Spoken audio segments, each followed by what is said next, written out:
ଗୋଟାଏ କୁକୁଡ଼ା ଆଉ ଗୋଟାଏ କୁକୁର ଥିଲେ। ସେ ଦି ଜଣ ଭାରି ଭଲ ସାଙ୍ଗ ଥିଲେ। ଦୁହେଁ ସାଙ୍ଗ ହେଇ ବୁଲୁଥିଲେ, ସାଙ୍ଗ ହେଇ ରହୁଥିଲେ। ଏମିତି ଦିନେ ଦୁହେଁ ବୁଲି ବୁଲି ଜଙ୍ଗଲ ଭିତରକୁ ପଳାଇଲେ। ଜଙ୍ଗଲ ଭିତରେ ବୁଲୁ ବୁଲୁ ସଞ୍ଜ ହୋଇଗଲା। କ୍ରମେ ସଞ୍ଜ ଯାଇ ରାତି ଘନେଇ ଆସିଲା। ଏଥର କୁକୁଡ଼ା ଆଉ କୁକୁର ଘରକୁ ଫେରି ପାରିଲେ ନାହିଁ।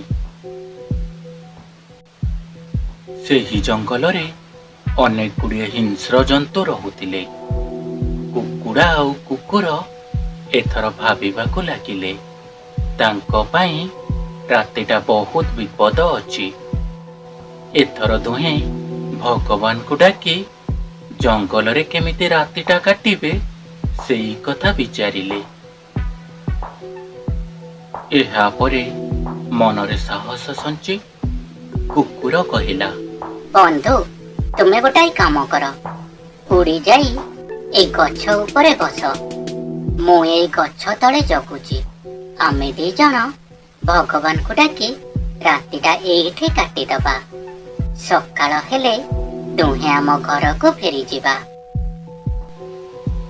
ଏହାପରେ ସେଇଆ ହିଁ ହେଲା। କୁକୁଡ଼ାଟି ଉଡ଼ି ଯାଇ ଗଛ ଡାଳରେ ବସିଲା।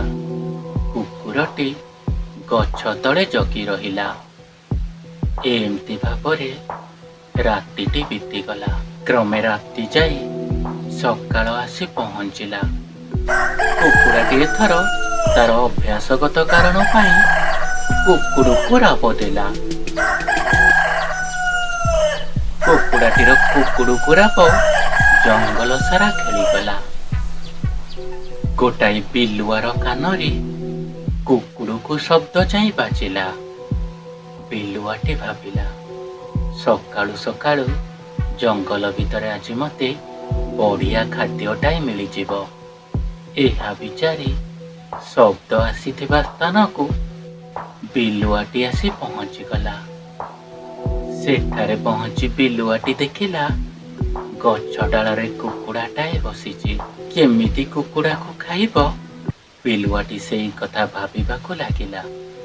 ଏଥର ବିଲୁଆଟି କୁକୁଡ଼ାକୁ କହିଲା, ସାଙ୍ଗ, ତୁମର କଣ୍ଠ ବହୁତ ସୁନ୍ଦର। ତୁମ କଣ୍ଠରେ ତୁମେ ଥରେ ତଳକୁ ଆସି ଗୀତଟାଏ ଗାଆନ୍ତନି। ତୁମେ ଯଦି ଗୀତ ଗାଆନ୍ତ, ମୁଁ ତେବେ ମହୁରୀ ବଜାନ୍ତି। ମୋ ଯୋଡ଼ି ମହୁରୀକୁ ତୁମ ଗୀତ ସକାଳଟା ଆଜି ବହୁତ ଖୁସିରେ କଟନ୍ତା। ଚତୁର ବିଲୁଆର ଏପରି ଚତୁରାମୀ କଥା କୁକୁଡ଼ାଟି ବୁଝିଗଲା। ଏଥର ବୁଦ୍ଧିଟାଏ ପାଞ୍ଚି କୁକୁଡ଼ା କହିଲା, ହଁ ହଁ, ମୁଁ ବି ସେଇଆ ଚାହେଁ। ତୁମେ ଗୋଟେ କାମ କର, ଏଇ ପଛରେ ମୋର ଜଣେ ବନ୍ଧୁ ଅଛନ୍ତି। ସେ ଖୁବ ସୁନ୍ଦର ବାଜା ବଜାନ୍ତି। ତୁମେ ତାଙ୍କୁ ଏଠାକୁ ଡାକି ଆଣ।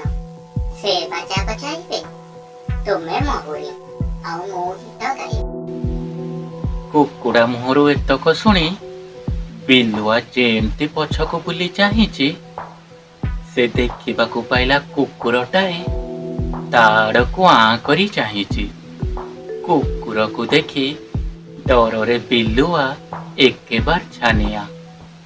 ଡେରି ନ କରି ବିଲୁଆଟି ନିଜ ଜୀବନ ନେଇ ଜଙ୍ଗଲ ଭିତରେ ହଜିଗଲା। ଏହାପରେ କୁକୁର ଏବଂ କୁକୁଡ଼ା ନିଜ ଘରକୁ ଫେରିଲେ। ନିଜ ବୁଦ୍ଧି ପାଇଁ କୁକୁଡ଼ାଟି ସେଦିନ ନିଜ ଜୀବନ ବଞ୍ଚାଇ ପାରିଲା। କେବେ ବି କୌଣସି ପରିସ୍ଥିତିରେ ଜଣେ ଅଜଣା ଲୋକର ମିଠା ମିଠା କଥାରେ ଭାସିଯିବା ଉଚିତ ନୁହେଁ।